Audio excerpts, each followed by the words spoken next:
The palace dismissed claims that President Ferdinand Marcos Jr. assured Senator Bato de la Rosa that he would not be pursued by the International Criminal Court or ICC.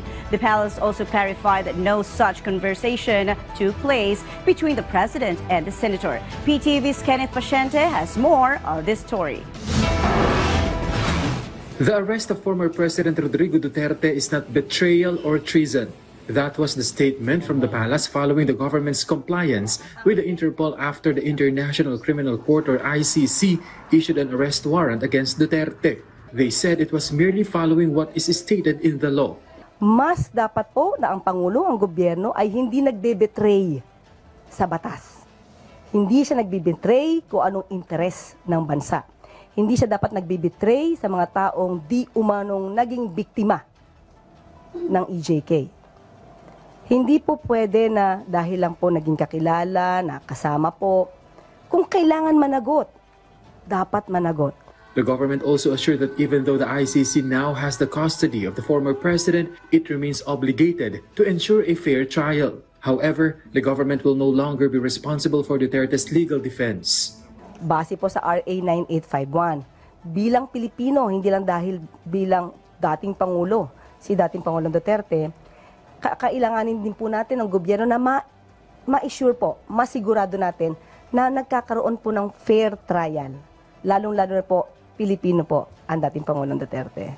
The government is also ready to comply if the ICC issues a freeze order on Duterte's assets in accordance with Philippine law.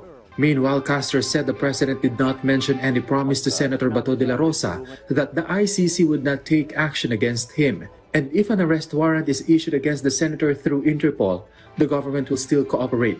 Hindi po tayo pwedeng mamili. Wala pong pwedeng special treatment. So kung mangyayari po to sa iba pang mga suspect na may warrant of arrest, basta valid po yung warrant of arrest at ito po ay na-course through the Interpol, gagawin pa rin po natin kung ano po yung dapat gawin ng gobyerno. The palace is confident that Senate President Chis Escudero knows what to do after De La Rosa sought his help. Regarding De La Rosa's claim that this is a demolition job against him, Malacanang asserted, paano po magiging demolition job kung ito pong kasong to ay na-file na? Hindi pa po panahon ng eleksyon, hindi pa po panahon ni Pangulong Marcos. Moreover, the palace also said it understands the reaction of the Duterte family when the former president was arrested, stating that it is only natural for them to feel that way since a family member is involved. However, the palace stressed that people should not forget the root of the former president's arrest amid a continued protest by his supporters.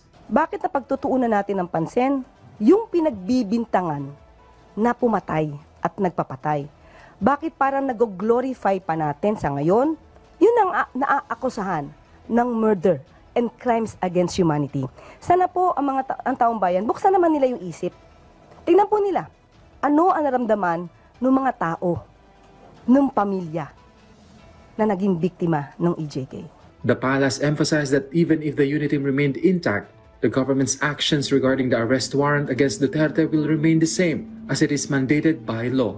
From PTV Manila, Kenneth Paciente, Balitang Pambansa.